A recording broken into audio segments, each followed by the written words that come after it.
warahmatullahi wabarakatuh. Waalaikumsalam warahmatullahi wabarakatuh. Alhamdulillahirabbil alamin wa bihi nasta'in wa ala umuri dunya wa din. Asyhadu an la ilaha illallah wa asyhadu anna Muhammadar Rasulullah. Alhamdulillahirabbil alamin, pada siang ini hari Senin tanggal 31 Oktober pukul 1 ini kita akan memulai kegiatan diseminasi budaya positif sebagai bagian dari kegiatan dari rekan-rekan kita yang mengikuti kegiatan pelatihan calon guru penggerak atau CGP angkatan 6 ya. Angkatan 6. Alhamdulillah ada 4 orang rekan-rekan kita yang mengikuti CGP di angkatan 6 ini, yaitu Ibu Nida Nurlaila MPG. Kemudian yang kedua ada Ibu Elina SPD, Ibu Nita Novianti MPG, dan yang terakhir ada Ibu Indri Maulani. Baik, untuk hikmatnya acara ini kita akan buka kegiatan bersama dengan mengucapkan basmalah bersama-sama. Selanjutnya kita akan dengarkan petunjuk dan juga arahan dari Bapak Kepala Sekolah SMP Negeri 6 Kota Sukabumi. Pada yang terhormat Bapak Jen Jenal Mutakin, dipersilakan. Terima kasih Pak Moderator, Pak Ade. Nah, sekaligus maka saya kurikulum. Assalamualaikum warahmatullahi wabarakatuh. Waalaikumsalam. Yang saya hormati ibu-ibu calon guru penggerak, yang saya hormati rekan-rekan semua, seluruh guru dan TU yang ada di 6. Alhamdulillah hari ini Senin tanggal 31 Oktober kita bisa berkumpul bersama-sama dalam rangka kegiatan diseminasi budaya positif untuk rekan-rekan kita yang kebetulan alhamdulillah dari sekolah kita ada 4 orang yang lulus calon guru penggerak. Pertama-tama Bapak ucapkan terima kasih pada rekan-rekan yang 4 orang ini yang sudah berjuang untuk nama baik sekolah. Walaupun ibu dan bapak di luar mah rame. Kenapa rame? Senang SMP 6 banyak, tapi juga karena banyak yang mundur. Ya, saya katakan SMP 6 tidak ada yang pernah yang mundur, semuanya akan maju terus. Coba kalau mundur takut dikusruk. Ya, makanya semuanya maju saja, jangan mundur. Ya, berkenaan dengan hal-hal yang poin 9 juga tidak usah dibuat pusing. Kenapa? Karena tujuan kita menjadi calon guru penggerak bukan untuk mencari jabatan, tapi untuk mencari ilmu. Dan ilmu itu nanti kita sebarkan pada anak kita dan pada rekan-rekan kita.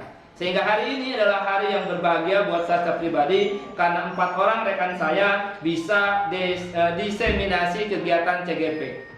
Nah, dengan materi budaya positif. Mudah-mudahan semua yang 4 orang ini bisa berjalan lancar, bisa berjalan mulus sampai dengan titik akhir kegiatan CGP. Bukan cuma itu, Bapak juga berharap bahwa dari rekan-rekan kita yang kebetulan di angkatan 8, 7, 8, 9 juga ada yang ikut, mudah-mudahan juga lolos. Ya, mudah-mudahan lolos. Sehingga nanti akan semakin banyak rekan-rekan kita yang daftar menjadi calon guru penggerak. Walaupun untuk sementara belum dibuka lagi untuk angkatan 11. Kenapa? Karena Bapak berharap nanti yang honor pun, yang THL pun, yang P3 pun ikutan kegiatan yang namanya guru penggerak. Bukan kita mencari jabatan, tapi bagaimana kita meningkatkan kualitas kita sebagai guru untuk proses pembelajaran pada anak-anak kita. Sehingga nanti apa yang didapatkan oleh ibu dan bapak mudah-mudahan bisa diimplementasikan pada kegiatan proses KBM di sekolah kita, sehingga sekolah kita menjadi benar-benar sekolah yang menggunakan kurikulum merdeka. Juga ada hal positifnya bahwa gurunya di kita punya guru-guru yang hebat, guru-guru yang luar biasa. Ya, bukan cuma guru yang penggerak, yang lain pun yang bukan penggerak sudah hebat. Tapi dengan sekolah penggerak, maka ibu-ibu yang 4 orang ini akan menjadi satu pemantik buat kita semua supaya kita bisa belajar dan mengajar. Belajar untuk diri kita, mengajar untuk rekan-rekan kita dan anak kita. sehingga SMP Negeri 6 bisa lebih maju. Itu saja hal-hal yang ingin Bapak sampaikan untuk rekan-rekan yang kebetulan hari ini diseminasi kegiatan CGP yang mengambil materi tentang budaya positif. Sekian, Assalamualaikum warahmatullahi wabarakatuh. Waalaikumsalam warahmatullahi wabarakatuh. Assalamualaikum warahmatullahi wabarakatuh. Waalaikumsalam warahmatullahi wabarakatuh. Terima kasih kepada Bapak dan Ibu yang telah menghadiri diseminasi saya. Hari ini saya akan melakukan sosialisasi tentang modul 1 pelatihan calon guru penggerak. Yang pertama mengenai filosofi Ki Hajar Dewantara.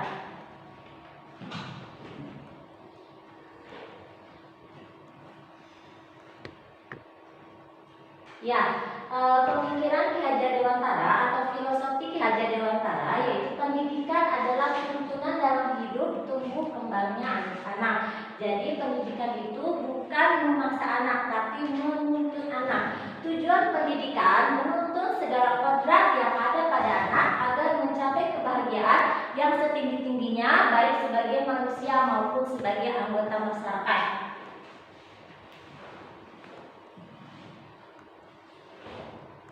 Ada 3 aliran pendidikan. Yang pertama tentang tabula rasa. Kata tabula rasa anak seperti kertas kosong. Kemudian itu adalah yang negatif. Anak lahir katanya seperti kertas yang berisi penuh. Pendidikan tidak mengubah karakter anak. Dan menurut konvergentif teori, anak lahir seperti kertas yang berisi penuh namun suram. Pendidikan berkewajiban menebalkan kertas yang suram. Itu menurut 3 aliran pendidikan. Menurut dasar pemikiran atau filosofi Ki Hajar Dewantara, pendidikan itu harus menghamba pada anak. Ya, jadi menghamba ini bukan artinya harus memuja anak, tapi memberikan setulus-tulusnya dengan seikhlas-ikhlasnya menuntun anak. Jadi kita itu seperti menghamba pada anak atau pada siswa, tapi sesungguhnya kita memberikan pendidikan kepada anak setulus-tulusnya, seikhlas-ikhlasnya. Kita memberikan yang terbaik kepada anak kita atau kepada siswa kita. Jadi pendidikan yang menghamba pada siswa adalah pendidikan yang memberikan cinta kasih seikhlas-ikhlasnya dan memberikan yang terbaik kepada siswa kita. Berdasarkan pemikiran atau filosofi Ki Hajar Dewantara, penanaman budi pekerti melalui teladan yang sering kita dengar yaitu Ingaso Sungkelado, Simadyo Mangunkarso, dan Tutwuri Handayani. Itu yang sering kita dengar melalui pemikiran atau filosofi dari pemikiran Ki Hajar Dewantara.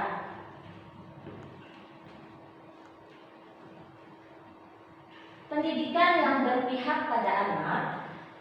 Yang pertama yaitu bahwa seperti kata Ki Hajar Dewantara, ternyata anak itu ketika lahir itu sudah memiliki kodratnya atau memiliki kekuatannya. Nah, jadi kekuatannya itu terdiri ada kodrat alam dan kodrat zaman. Kodrat alam misalnya anak itu ketika dilahirkan sudah memiliki potensi dan memiliki karakternya masing-masing. Tapi ketika anak dilahirkan, anak itu ketika lahir ada potensi dan karakter baik yang positif atau negatifnya.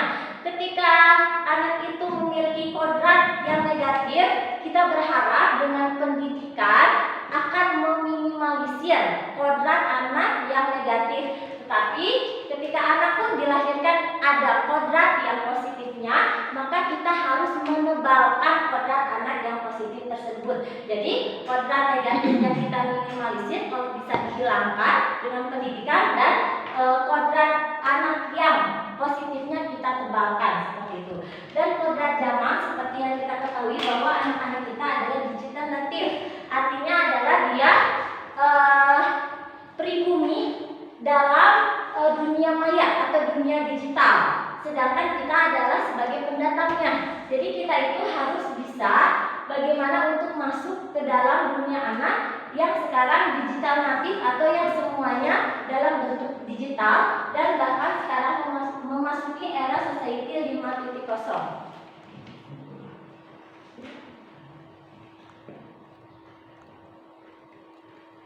Ya, baiklah. Kata Ki Hajar Dewantara, pendidikan itu seperti patani, yaitu katanya persemaian benih-benih kebudayaan kebudayaan dalam masyarakat. Seperti petani seperti apa? Jadi ketika petani itu diberikan bibit, mungkin saja bibitnya itu ada yang bibitnya kualitasnya bagus, ada bibitnya yang kualitasnya kurang bagus. Tapi kalau bibitnya yang kualitasnya bagus tapi diberikan treatment atau perlakuan yang bagus, misalnya disiram dengan rutin, diberikan pupuk, maka bibit yang tadinya kualitasnya tidak bagus itu akan menghasilkan tanaman yang bagus. Dan begitu juga sebaliknya, kalau bibitnya yang kualitasnya bagus tapi tidak dirawat atau tidak diberikan perlakuan yang baik, maka walaupun bibitnya bagus tapi tidak disiram, tapi tidak diberi pupuk yang baik, maka bibit yang berkualitas bagus itu tetap saja menjadi tanaman yang tidak bagus, bahkan bisa mati. Jadi Ki Hajar Dewantara ini mengadopsi metode Montessori dan Robel. Namun tetap, menurut Ki Hajar Dewantara, kebudayaan lokal itu harus digalakkan. Jadi permainan anak pribumi inilah yang harus dipilih sesuai dengan kebudayaan lokal kita. Ya, itu salah satu permainan budaya lokal, yaitu congklak. Nah, baiklah. Jadi sebelum mempelajari tentang filosofi Ki Hajar Dewantara, nah, sepertinya katanya siswa dibentuk berdasarkan pengaruh dari luar, tidak dipengaruhi kodrat yang berasal dari dirinya. Itu sebelum kita mempelajari tentang filosofi Ki Hajar Dewantara. Ternyata ketika kita sudah mempelajari filosofi Ki Hajar Dewantara, ternyata sejak dilahirkan manusia itu sudah memiliki kodrat pada dirinya sendiri. Seperti yang tadi saya bilang, anak itu akan memiliki kodrat yang negatif maupun kodrat yang positif ketika dilahirkan. Nah, guru dan lingkungan hanya menuntun, mengenali dan menebarkan laku. Menebarkan diharapkan menebarkan laku yang positif dan meminimalisir laku yang negatif. Jadi kita adalah seorang guru. Jadi guru itu bertugasnya hanya sebagai fasilitator atau penuntun. Siswalah yang menemukan kodrat yang ada pada dirinya. Tentu saja kita sebagai guru harus menuntun siswa untuk menemukan kodratnya yang positif. Dan sekali lagi, kodrat yang negatif lebih baik guru dapat meminimalisir atau bahkan menghilangkannya. Baiklah, karena saya adalah seorang guru IPA, jadi sebelum mulai mempelajari filosofi Ki Hajar Dewantara, ada data nilai IPA seperti yang di samping. Nah, jadi di sini di yang bagian biru adalah nilai ini kurang dari KKM-nya lebih banyak dibandingkan dengan siswa yang mendapatkan nilai lebih dari KKM. Nah, jadi yang pertama, ketika mendapatkan data seperti ini, saya tidak melakukan evaluasi terhadap diri saya atau pembelajaran yang sudah saya lakukan. Yang kedua, saya tetap melanjutkan materi berikutnya tanpa mempedulikan kesulitan apa yang siswa alami. Namun itu adalah salah besar ya kepada ibu.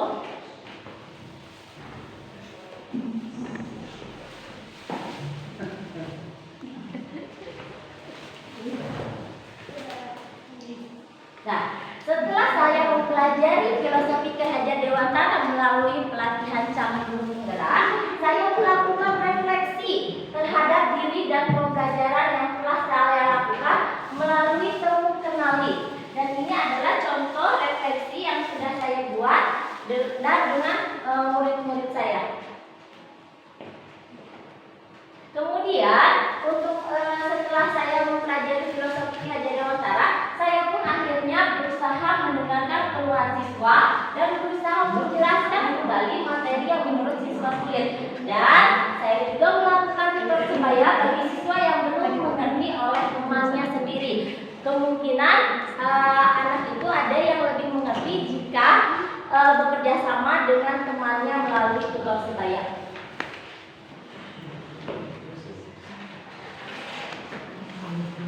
Nah, saya sebelum juga mempelajari filosofi Ki Hajar Dewantara, itu saya berpikir bahwa perilaku buruk siswa seperti tawuran, bullying itu sulit untuk dirubah. Ternyata tidak, Bapak dan Ibu. Jika kita menanamkan budi pekerti dan profil pelajar Pancasila secara terus-menerus, meminimalisir, dan kalau terus-terusan kita berlakukan budi pekerti dan profil pelajar Pancasila dapat menghilangkan perilaku buruk dari siswa-siswi kita.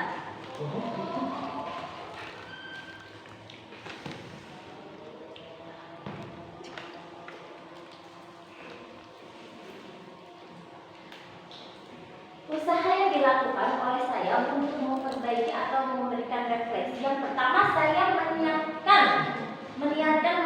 berniat mendidik itu untuk ibadah, memperbaiki pemahaman dan meningkatkan kualitas diri. Kemudian saya juga akan mendidik siswa dengan ikhlas sesuai dengan kodrat alam dan kodrat zamannya.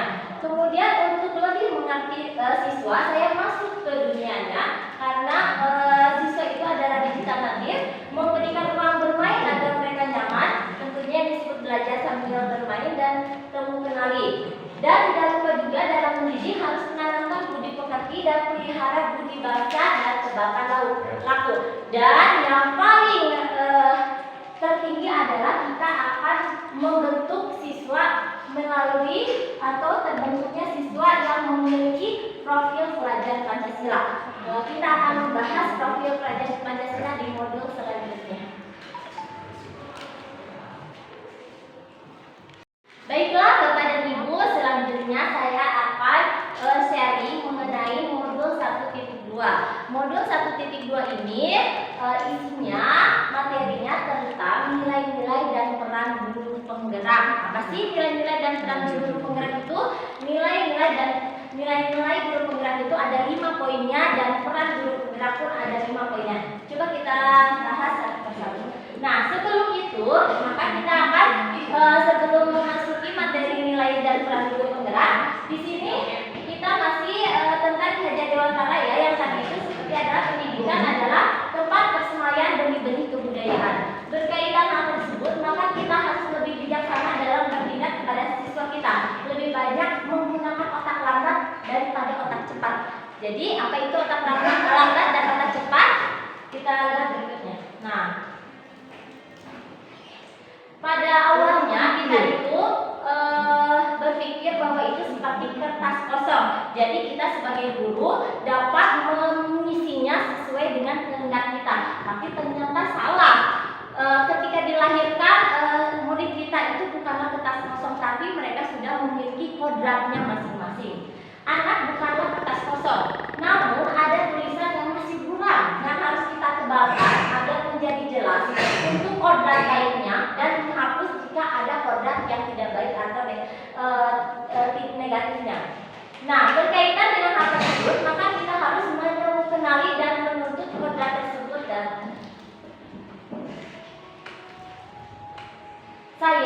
saya khususnya sebagai guru merasa bangga dan bersyukur karena saya memiliki kesempatan untuk mencerdaskan anak bangsa, khususnya melalui program CGP ini atau calon guru penggerak ini. Saya bisa belajar banyak hal, terutama dalam pendidikan. Semoga kita bisa mewujudkan profil pelajar Pancasila pada siswa kita. Amin. Hal yang baik yang saya ambil dari program CGP ini bahwa saya lebih bijaksana, lebih mampu mengoptimalisasi otak saya pada kehidupan, menyadari dan sadar sebetulnya tugas saya sebagai guru adalah menuntut, bukan memaksa, adalah menuntut anak sesuai dengan kodrat alam dan zamannya. Nah, baiklah Bapak dan Ibu, di materi modul 1.2 ini adalah materi tentang nilai dan peran guru penggerak. Nilai guru penggerak itu ada 5. Yang pertama adalah 1, pendidikan berpihak pada murid. Yang kedua adalah mandiri. Yang ketiga adalah reflektif. Keempat kolaboratif, dan yang terakhir adalah inovatif. Baiklah, berpikir strategis dan menguatkan lingkaran pengaruh, berpikir sebagai pemimpin diri sendiri, siswa di kelas dengan sejawat yang bisa memberikan pengaruh positif. Kemudian saya akan yang kedua, memiliki keteladanan konsisten seperti diagram identitas gunung es. Ini adalah Bapak dan Ibu adalah diagram identitas gunung es. Ada yang tahu apa itu diagram identitas gunung es? Enggak. Belum ya? Baik.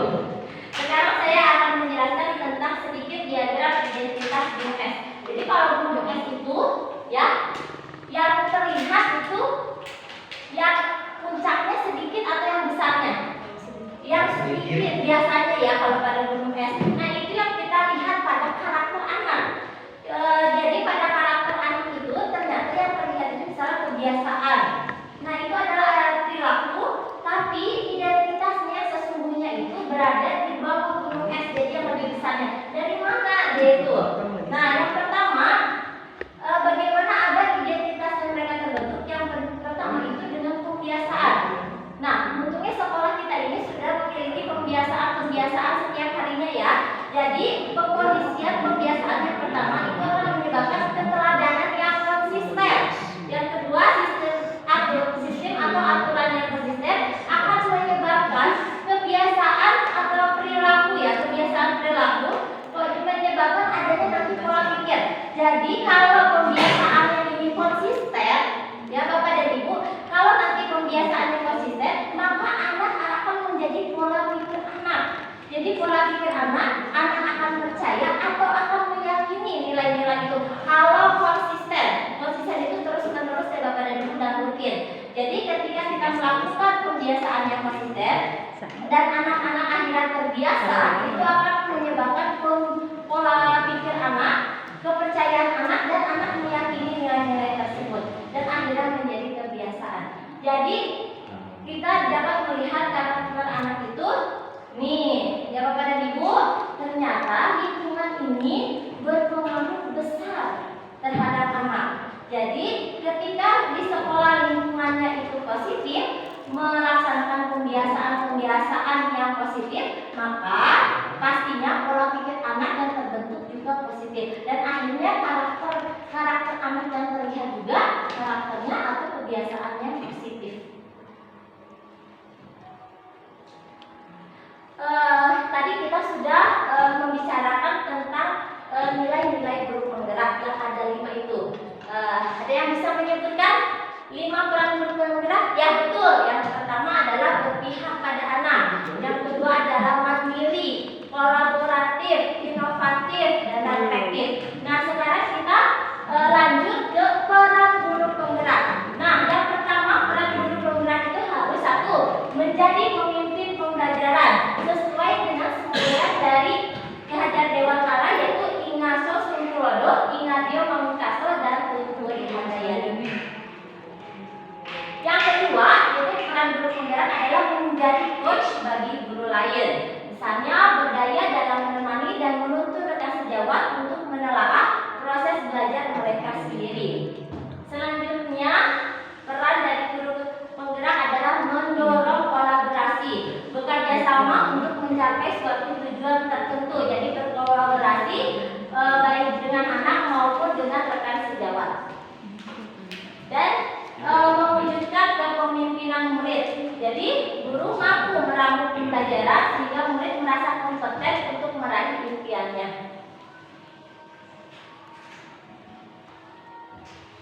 Dan yang terakhir adalah menggerakkan komunitas praktisi yang bisa contohnya bisa melalui kegiatan presentasi tadi pada KKG atau MGMP di tingkat kota. Nah, selanjutnya kita akan sharing mengenai modul 1.3 mengenai visi guru penggerak.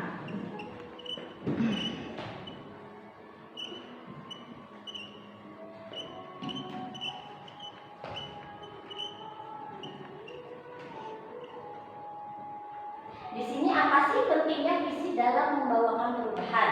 Coba kita lihat selanjutnya. Menurut Bandura, visi adalah representasi kognitif mengenai gambaran masa depan. Sedangkan menurut Einstein, tanda kecerdasan yang sebenarnya bukanlah pengetahuan tetapi imajinasi. Imajinasi lebih penting daripada pengetahuan. Pengetahuan terbatas, sedangkan imajinasi mencakup seluruh dunia, menstimulasi kemajuan dan melahirkan evolusi.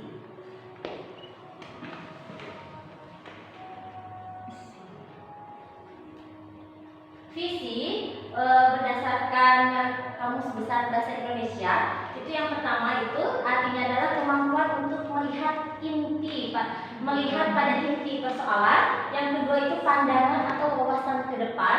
Yang ketiga itu kemampuan untuk merasakan sesuatu yang tidak tampak melalui kehalusan jiwa dan ketajaman penglihatan. Keempat, apa yang tampak dalam khayalan. Yang kelima adalah penglihatan atau pengamatan. Kekuatan visi. Visi itu adalah harapan kita. Jadi ketika kita membuat visi, itu berarti kita sedang membuat harapan kita. Apa sih harapan kita?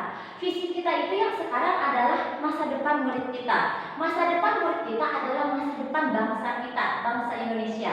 Jika kita ingin melangkah jauh, maka visi harus bersifat menyemangati, menguatkan, menggerakkan hati dan kolaborasi sehingga mampu membuat kita terus melangkah maju. Jadi visi itu sangat penting ya Bapak dan Ibu, karena visi itu ternyata harapan kita untuk anak-anak kita.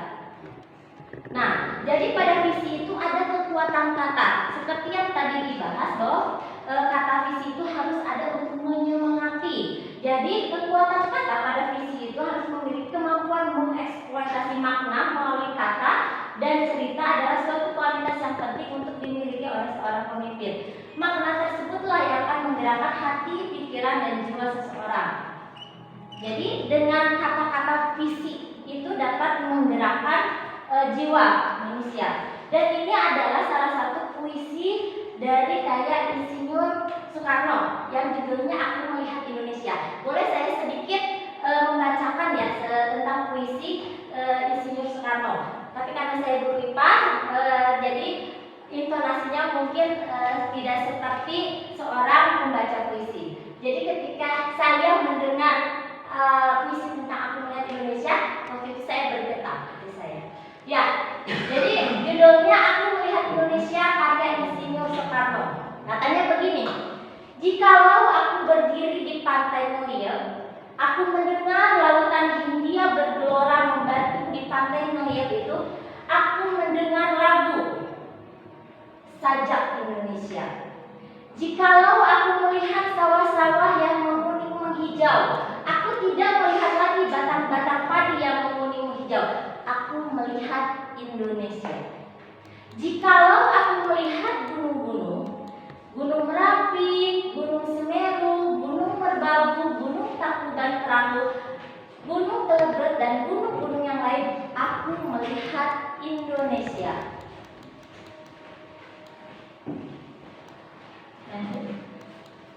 Terus, nah, jikalau aku mendengarkan lagu-lagu yang merdu dari Batak, bukan lagi lagu Batak yang kudengarkan, aku mendengarkan Indonesia. Jikalau aku mendengarkan Pangkur Palaran, bukan lagi Pangkur Palaran yang kudengarkan, aku mendengar Indonesia. Jikalau aku mendengarkan lagu Olesio dari Maluku, bukan lagi aku mendengarkan lagu Olesio, aku mendengar Indonesia. Jikalau aku mendengarkan burung perkutut menyanyi di pohon ditiup angin yang sepoi-sepoi, bukan lagi aku mendengarkan burung perkutut, aku mendengarkan Indonesia.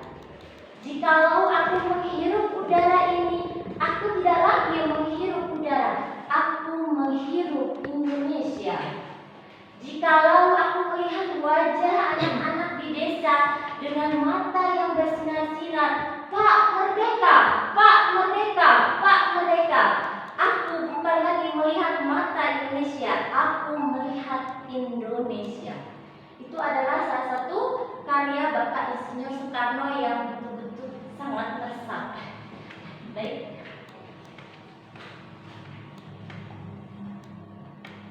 Nah, ini adalah seorang tokoh yang bernama Martin Luther King yang katanya dalam pidatonya di Washington yang judul I Have a Dream. Katanya, saya punya mimpi di mana suatu hari nanti di Bukit Merah Georgia, putra mantan budak dan putra mantan pemilik budak dapat menikmati duduk bersama dalam satu meja persaudaraan yang sama. Itu mimpi tahun 1963 dari Martin Luther King di Washington. Dan sekarang kita bisa melihat bahwa ada seorang presiden dari kulit hitam. Itu mimpi. Jadi visi itu adalah mimpi, dan mimpi itu dapat terwujud.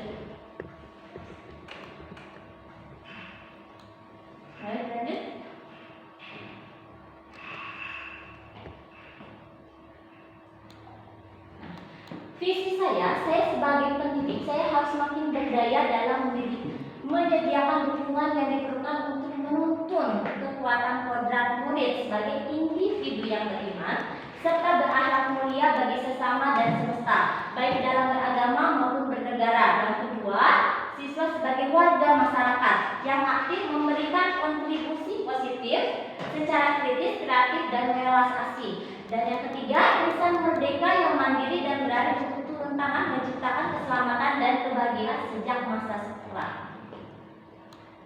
Nah, inilah Bapak dan Ibu tentang profil pelajar Pancasila. Jadi profil pelajar Pancasila memiliki 6 dimensi. Ya, yang pertama adalah kebinekaan global. Nah, kebinekaan global contohnya mengenal dan menghargai budaya, komunikasi dan interaksi antar budaya, refleksi dan tanggung jawab terhadap pengalaman kebinekaan, dan berkeadilan sosial. Dimensi selanjutnya adalah bergotong royong, artinya berkolaborasi dan memiliki kepedulian. Yang ketiga adalah kreatif, berarti memiliki gagasan yang orisinal. Kemudian dimensi selanjutnya adalah bernalar kritis, memperoleh dan memproses. Dan yang kelima adalah mandiri, pemahaman diri dan situasi maupun regulasi diri. Dan yang paling utama dari profil pelajar Pancasila adalah beriman, bertakwa kepada Tuhan Yang Maha Esa, dan berakhlak mulia. Jadi siswa itu harus beragama, akhlaknya pribadi, akhlak kepada manusia, akhlak kepada alam, dan akhlak bernegara. Jadi itu adalah 6 dimensi dari profil pelajar Pancasila. Lanjut. Oke, baik. Paradigma seperti apa yang dapat digunakan agar proses perubahan atau mewujudkan visi menjadi menyenangkan atau bermakna? Lanjut.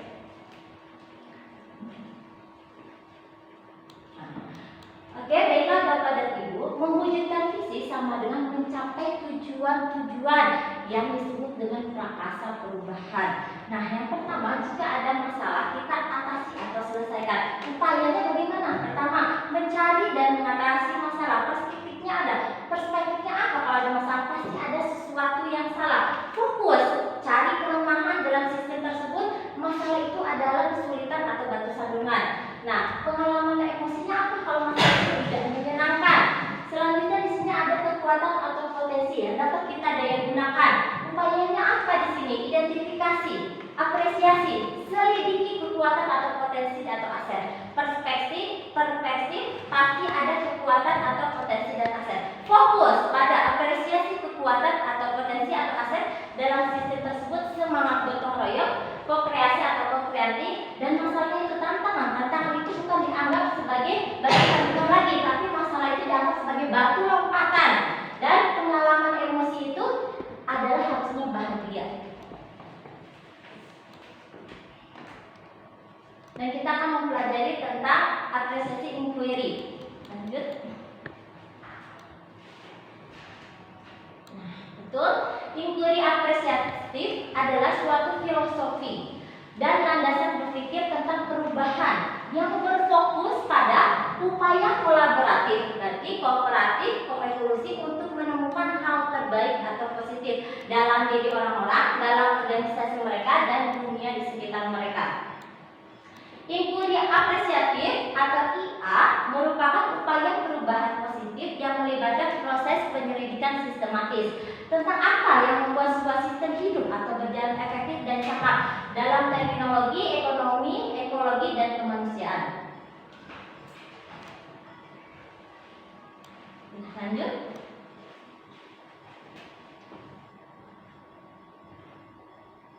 Baik, di sini ada perubahan menurut Ki Hajar Dewantara yang dikenal dengan trikon. Jadi trikon itu adalah kontinu atau berkesinambungan. Kemudian kon yang kedua adalah konvergen atau universal, dan kon yang ketiga adalah konsentris atau konseptual. Lanjut. Prakasa perubahan. Prakasa perubahan ini adalah yang meningkatkan kualitas layanan pendidikan sekolah sehingga berpihak pada murid, yang akan menyebabkan well-being murid atau murid yang memiliki keselamatan maupun kebahagiaan.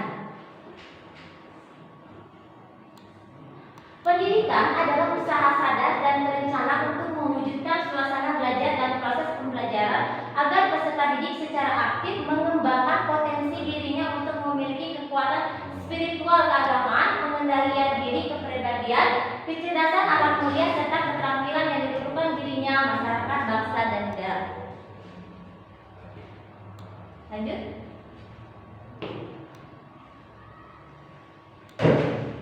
Nah, bagaimana bagian dari langkah menuju visi? Jadi sebelum kita mendapat visi, kita harus tahu caranya bagaimana prakasa perubahan disusunnya.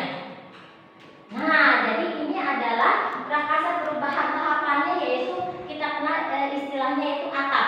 Atap itu A adalah awal atau aset, jadi A ini adalah kekuatan. Asetnya, modal kita, apa sih potensi sekolah itu apa? Muridnya, komunitas yang teridentifikasi dapat membantu meningkatkan kualitas pembelajaran murid. Jadi sebelum membuat visi, kita harus membuat prakasa perubahan yang diawali dengan apa kekuatan kita. Kita punya potensi apa? Itu ya aset. Dan kedua adalah T, tantangan. Tantangan, apa tantangan atau keresahan yang perlu dilampaui demi mewujudkan harapan atau mencapai visi. Kemudian aksi tentunya, kontribusi individu pendidik yang dapat dimanfaatkan untuk mewujudkan harapan atau mencapai visi. Dan P terakhir adalah pembelajaran. Pembelajaran bermakna atau ada kebiasaan yang diharapkan tumbuh dan melekat di bawah murid hingga dewasa, atau turunan konkret dari profil pelajar Pancasila sesuai konteks atau diolah dari elemen atau sub elemen dimensi, yaitu yang tadi 6 ya. Nah, jadi kalimat prakasa perubahan itu diawali dengan di tahapan atap, aset, tantangan, aksi, dan pembelajaran. Kalimat prakasa perubahan penggambaran upaya nyata yang memungkinkan gotong royong dalam meningkatkan kualitas pembelajaran murid berbasis aset atau kekuatan lewat sebuah kalimat yang berisi kata kerja utama dan dikuatkan dengan kata atau frasa yang ada di dalam profil pelajar Pancasila. Lanjut. Boleh dilanjut? Lanjut.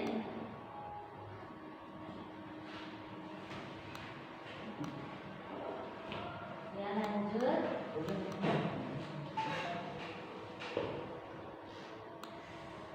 Nah, masih di atap ya, jadi sebelum mencapai visi. Coba dilanjut.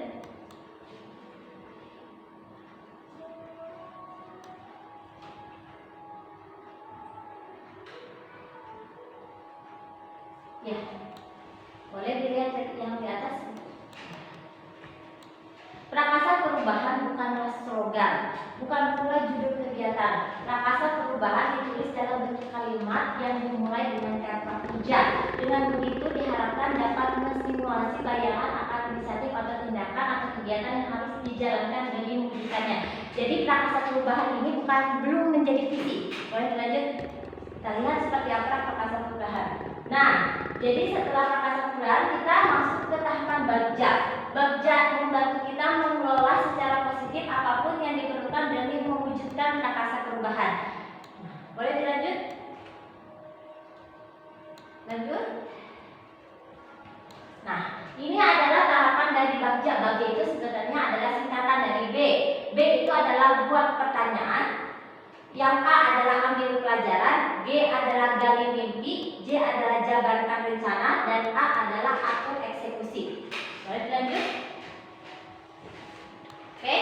Tahapan bagja yang pertama buat pertanyaan utama. Ini adalah contoh dari pertanyaan utama. Contohnya, pertanyaan utama dibuat untuk menentukan arah penyelidikan kekuatan. Ambil pelajaran. Contohnya, pertanyaan di tahap ini adalah pertanyaan lanjutan untuk mengenali kekuatan. Kemudian gali mimpi. Diharapkan jawaban dari pertanyaan-pertanyaan pada tahap ini dapat digunakan untuk menyusun narasi kolektif. J. Jabarkan rencana. Pertanyaan di tahap ini diharapkan dapat membantu mengidentifikasi tindakan konkret. Dan A yang terakhir adalah atur eksekusi. Pertanyaan pada tahap ini diharapkan dapat menentukan siapa yang akan berperan dalam pengambilan keputusan. Boleh lanjut? Nah, ini berikut ini adalah contoh dari bagja yang sudah jadi dan siap di ATM. Apa itu ATM? Amati, tiru, dan modifikasi. Ya, dari atas Ibu maaf. Ke atas sedikit. Nah, oke. Nah, contoh bagja ya. Bukan visi ya, Bapak dan Ibu. Contoh bagja itu prakarsa perubahan. Contohnya mengembangkan pembelajaran yang dapat meningkatkan kreativitas anak. Jadi menggunakan kata kerja. Nah, ini adalah salah contoh dari bagja. Lanjut. Nah, ini contoh yang prakarsa perubahan yang dari bagja, mengembangkan pembelajaran yang dapat meningkatkan kreativitas anak, sama seperti yang tadi. Lanjut. Terus masih bagja untuk eksekusi dan. Oke, langkah pertama untuk menyusun visi. Pertama, menghasilkan visi guru penggerak. Yang pertama, kita harus membuat rencana bagja. Lanjut.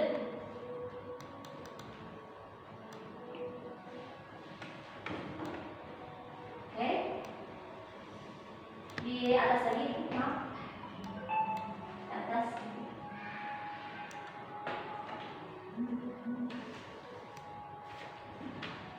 Nah, ini ya. Jadi untuk mewujudkan visi, CGP memilih prakarsa perubahan yang terkait dengan kekuatan dan konteks diri, bermakna untuk pribadi, meningkatkan kualitas diri demi melayani murid dengan lebih baik. Bapak dan Ibu, kita berlanjut ke modul yang terakhir, yaitu modul 1.4 mengenai budaya positif.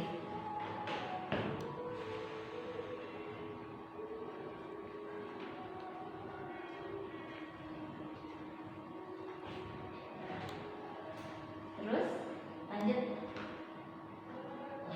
Stop. Di sini kita akan menampilkan topik dalam modul 1.4 yang pertama, yaitu tentang disiplin positif dan nilai-nilai kebajikan universal, teori motivasi, hukuman dan penghargaan juga restitusi, keyakinan kelas, kebutuhan dasar manusia dan dunia berkualitas, restitusi 5 posisi kontrol, dan restitusi dengan menggunakan tahapan segitiga restitusi. Yang pertama yaitu materinya disiplin positif dan nilai-nilai kebajikan universal. Lanjut. Nah, baik. Bapak dan Ibu, boleh yang satu lagi dikataskan dulu. Ya, di sini ada bagaimana kita merubah paradigma kita tentang kegiatan pahlawan tangan. Ada A dan B. A itu Anda dan B adalah teman Anda. Sobekkan cari kertas kecil, tuliskan benda atau sesuatu yang sangat berharga untuk Anda. Letakkan di salah satu tangan Anda dan genggam benda atau sesuatu tersebut dengan segala daya. Nah, buatlah sebuah kepalan, isinya kertas yang sesuatu yang sangat berharga. Nah, teman Anda yang B akan mencoba dengan sekuat tenaga dengan berbagai cara untuk meminta Anda memberikan benda tersebut. B bisa membujuk, bisa mengancam, menghakimi, merayu, menguak, apa saja agar dapat membuka kepalan Anda. Nah, yang akan ditanyakan, apakah Anda akan membuka kepalan Anda? Padahal yang Anda kepal itu adalah benda atau ya sesuatu yang sangat berharga untuk Anda. Nah, apakah teman Anda itu dapat membujuk Anda atau mengancam Anda untuk membuka? Saya yakin mungkin kebanyakan akan menjawab tidak, karena yang ibu bapak genggam itu adalah sesuatu yang sangat berharga. Nah, jadi apa yang kita bisa pelajari? Boleh selanjutnya ya? Dari kegiatan kepalan tangan, nah kita akan merubah paradigma atau ternyata itu adalah ilusi. Jadi ketika guru saya bisa mengontrol murid, ternyata itu adalah ilusi. Ilusi bahwa kritik dan membuat orang merasa bersalah dapat menguatkan karakter itu ilusi. Ilusi bahwa semua penguatan positif efektif dan bermanfaat. Ilusi bahwa orang dewasa memiliki hak untuk memaksa, itu adalah ilusi. Jadi ketika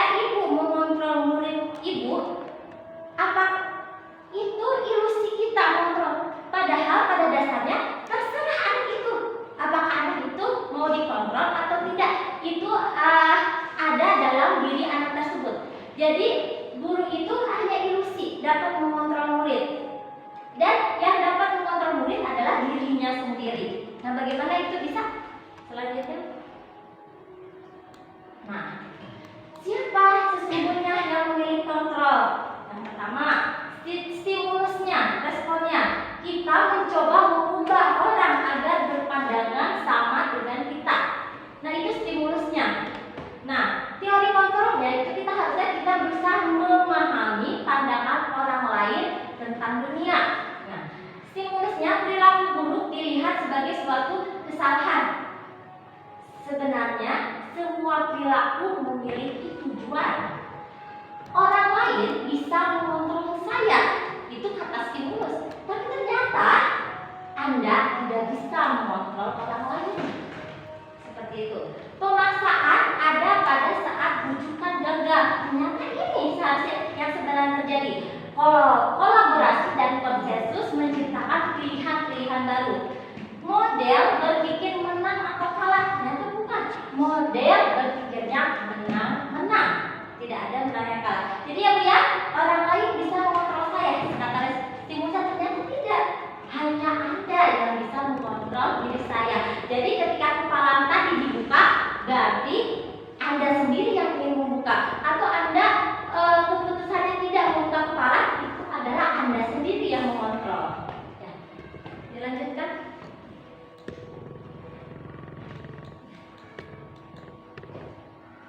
Disiplin positif menurut teori kontrol atau teori pilihan dari Dr. William Glasser. Yang pertama, Anda tidak bisa mengontrol orang lain. Hanya Anda yang bisa mengontrol diri Anda sendiri.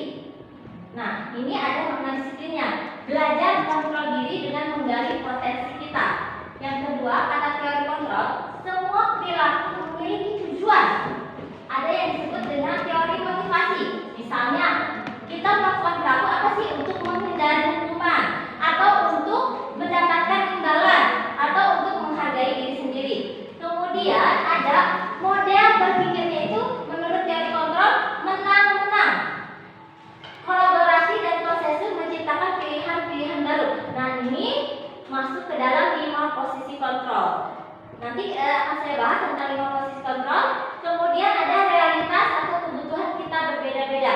Kita berusaha memahami pandangan orang lain tentang dunia. Setiap orang memiliki gambaran yang berbeda. Jadi lanjutkan. Apa makna disiplin? Ternyata disiplin berasal dari bahasa Latin yaitu disiplina yang artinya belajar. Lanjut. Di sini ada yang disebut dengan nilai-nilai kebajikan universal. Universal. Nilai-nilai kebajikan adalah sifat-sifat positif manusia yang merupakan tujuan mulia yang ingin dicapai setiap individu. Nilai-nilai tersebut bersifat universal dan lintas bahasa, suku, bangsa, agama maupun latar belakang. Jadi kata William Glasser pada teori kontrolnya, setiap perilaku atau perbuatan memiliki tujuan. Dengan mengaitkan nilai-nilai kebajikan yang diyakini seseorang, maka motivasi intrinsik, berarti motivasi dari dalam dirinya akan terbangun, sehingga menggerakkan motivasi dari dalam untuk dapat mencapai tujuan mulia yang diinginkan. Nilai-nilai kebajikan yang ingin dicapai oleh setiap anak Indonesia kita kenal dengan profil pelajar Pancasila. Jadi profil pelajar Pancasila itu adalah nilai-nilai kebajikan. Yang pertama beriman, bertakwa kepada Tuhan yang Maha Esa dan berakhlak mulia, mandiri, bernasib, berkebinekaan dolar, bergotong royong dan kreatif. Yang kedua, kita akan mempelajari tentang teori motivasi, hukuman dan penghargaan, juga restitusi. Nah, teori motivasi perilaku manusia. Yang pertama motivasi eksternal atau motivasi yang dari luar dirinya. Yang pertama itu untuk menghindari ketidaknyamanan atau hukuman. Jadi apabila apa yang akan terjadi bila nanti tidak saya lakukan, jadi itu motivasinya eksternal, takut dihukum. Kemudian untuk mendapatkan imbalan dari orang lain, institusi, itu juga motivasi dari luar, eksternal. Kalau apa yang akan saya dapatkan apabila saya melakukannya, itu motivasinya dari luar. Kemudian untuk menghargai diri sendiri, motivasi internal, saya akan menjadi orang yang seperti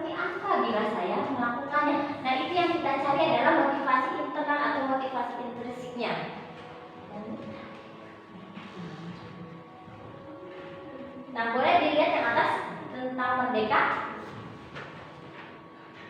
Ki Hajar Dewantara. Nah, merdeka menurut Ki Hajar Dewantara, merdeka itu artinya tidak hanya terlepas dari perintah, akan tetapi juga cakap buat memerintah diri sendiri. Oke, lanjut.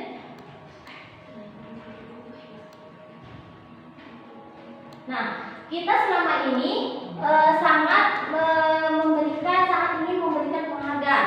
Jadi katanya penghargaan itu ingin kita berikan kepada murid terus menerus agar murid menjadi baik. Padahal itu penghargaan bisa menghukum seseorang. Kenapa? Apa sih dampak dari pemberian penghargaan? Ternyata dampaknya bisa negatif. Jadi yang pertama, pengaruhnya jangka pendek dan jangka panjang. Penghargaan itu menghukum. Penghargaan mengurangi ketepatan. Penghargaan tidak efektif dan penghargaan merusak hubungan. Lanjut. Nah, dihukum oleh penghargaan. Penghargaan menurunkan kualitas. Penghargaan mematikan kreativitas dan penghargaan mengurangi motivasi intrinsik. Lanjut. Lanjut, Bu.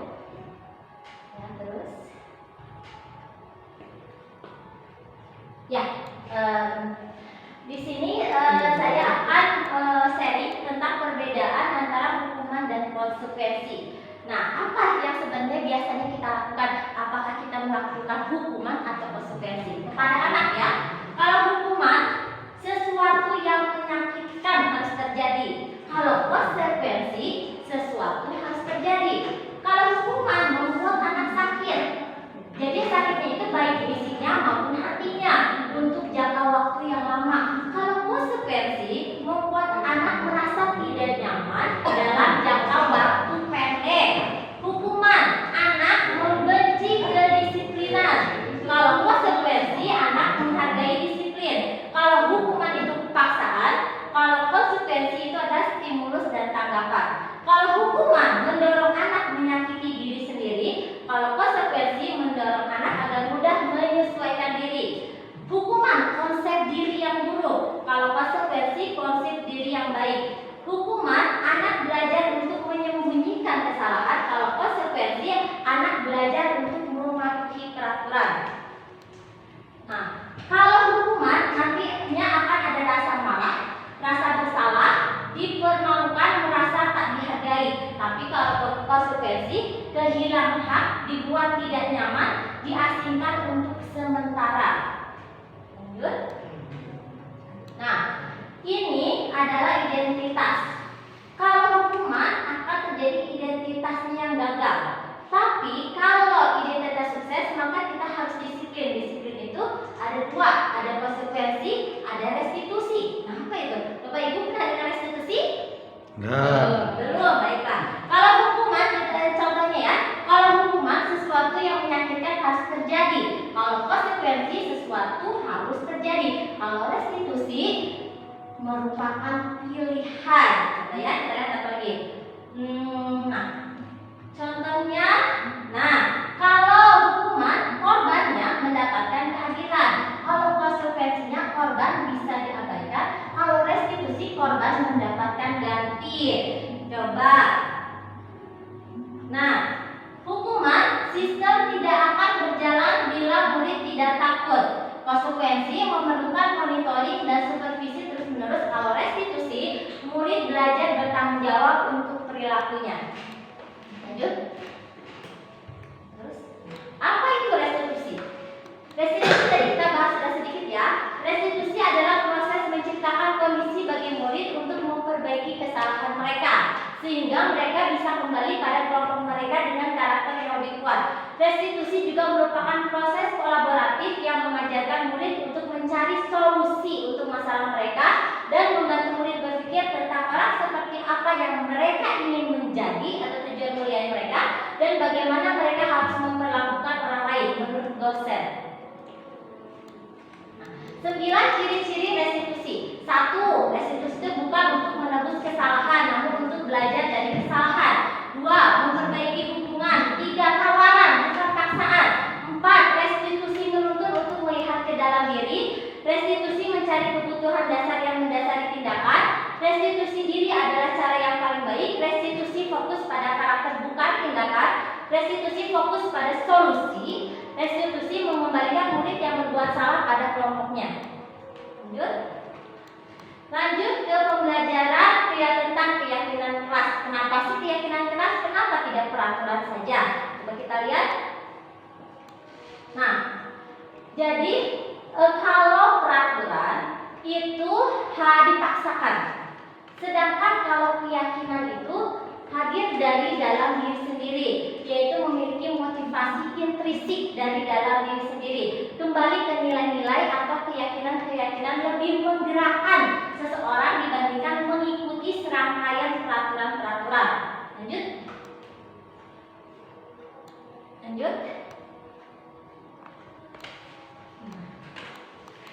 Oke, lanjut.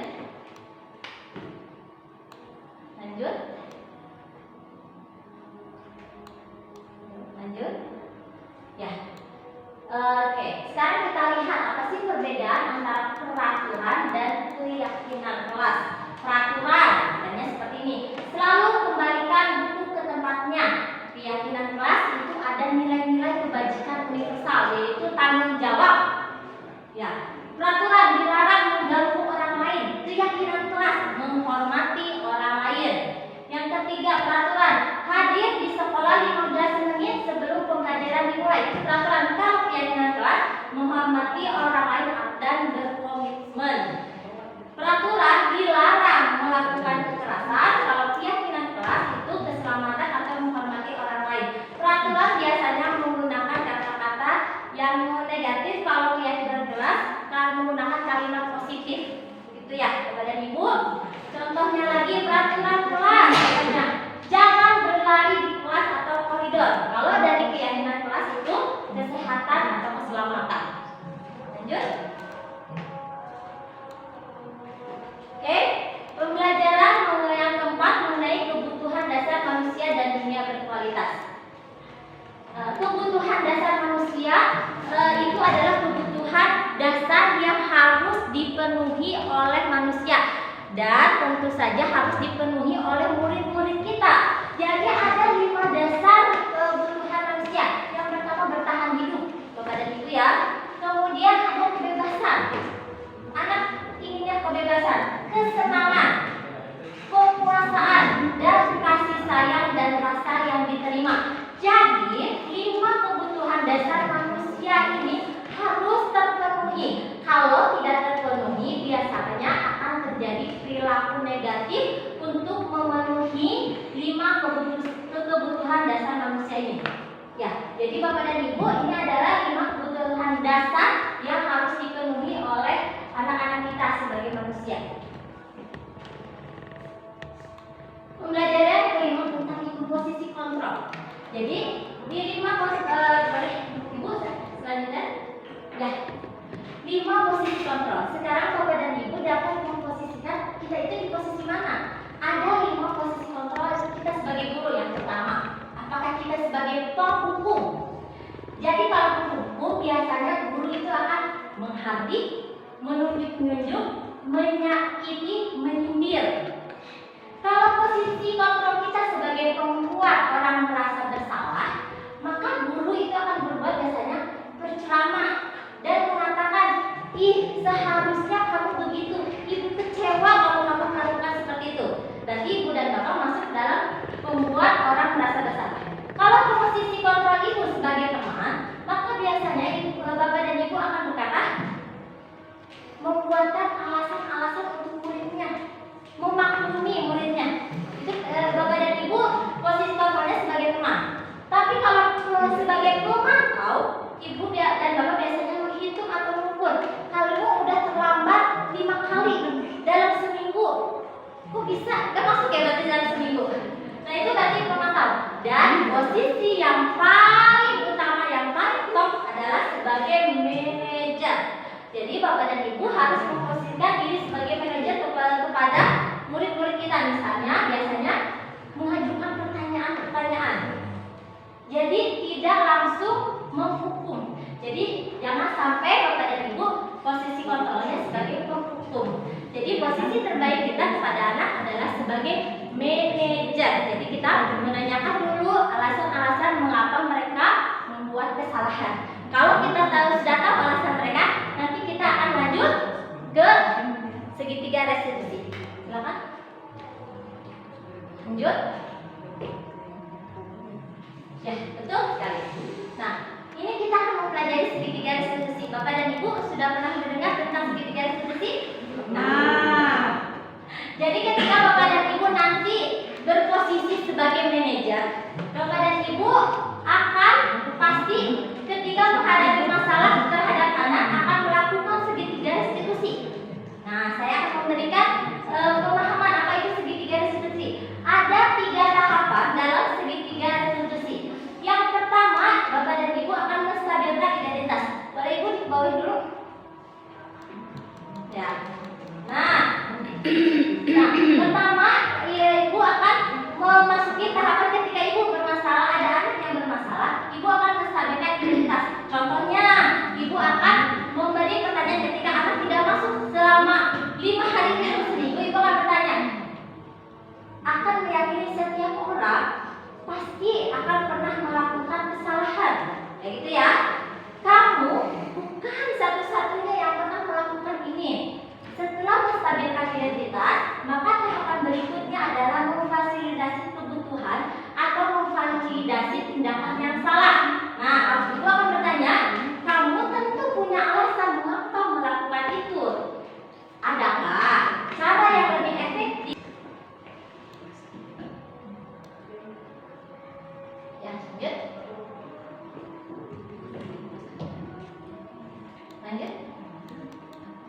Lanjut. Baiklah Bapak dan Ibu, tadi merupakan sharing saya terhadap modul 1 mengenai yang pertama yaitu filosofi Ki-Hajar Dewantara, yang kedua tentang peran dan nilai guru penggerak, yang ketiga tentang visi guru penggerak, dan yang terakhir adalah tentang budaya positif. Semoga apa yang telah saya sharing hari ini dapat bermanfaat untuk Bapak dan Ibu. Terima kasih atas kedatangan Bapak dan Ibu di diseminasi saya. Akhir kata saya ucapkan wassalamualaikum warahmatullahi wabarakatuh. Waalaikumsalam warahmatullahi wabarakatuh. Baiklah Bapak dan Ibu, demikianlah pemaparan materi dari calon guru penggerak angkatan 6 dari SMP Negeri 6 yang telah disampaikan oleh tadi yang pertama Ibu Ida Nulaila MPD, dan yang kedua oleh Ibu Indri Maulani SPD. Mudah-mudahan apa yang mereka sampaikan banyak sekali manfaatnya buat kita dan menjadi pencerahan buat kita semua demi kepentingan pendidikan di SMP Negeri 6 pada khususnya dan pendidikan bangsa Indonesia pada khususnya. Beri aplaus yang seru.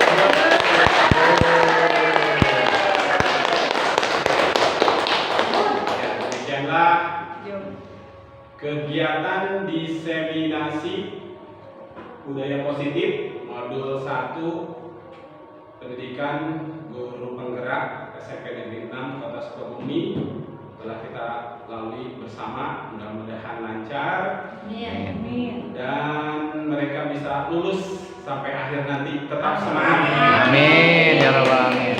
Kita tutup bersama kegiatan hari ini dengan mengucapkan hamdalah bersama. Alhamdulillahirabbil alamin. Terima kasih. Assalamualaikum warahmatullahi wabarakatuh. Waalaikumsalam warahmatullahi wabarakatuh.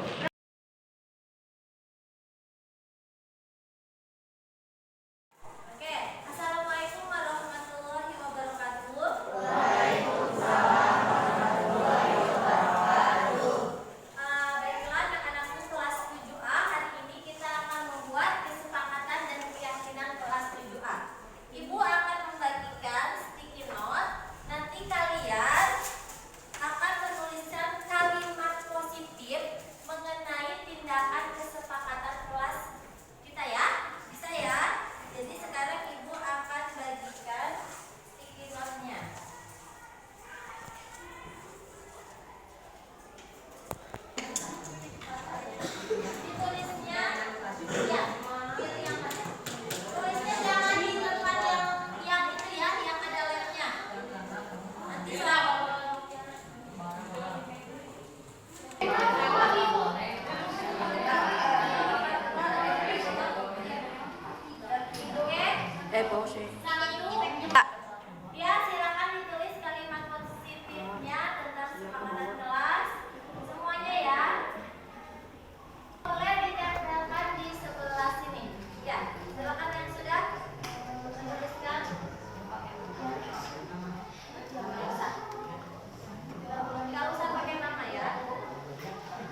wajah seperti itu sudah, kalau kita pun melihat anak sendiri, anak ini sifatnya timbang pandang, mungkin tanggal tanya, digebak banget gitu kan. Jadi ternyata anak itu memang sudah lahir itu sudah ada kodratnya, dan kita sebagai guru gitu ya, katanya hanya bisa menuntun. Jadi bisa menuntun anak seperti apa? Katanya menuntun anak agar bisa menebalkan kodrat positifnya ketika dia lahir dan meminimalisir atau bahkan menghilangkan kodrat negatif yang mereka bawa dari lahir. Katanya tugas kita seperti itu, luar biasa gitu ya. Tugasnya sepertinya berat gitu ya.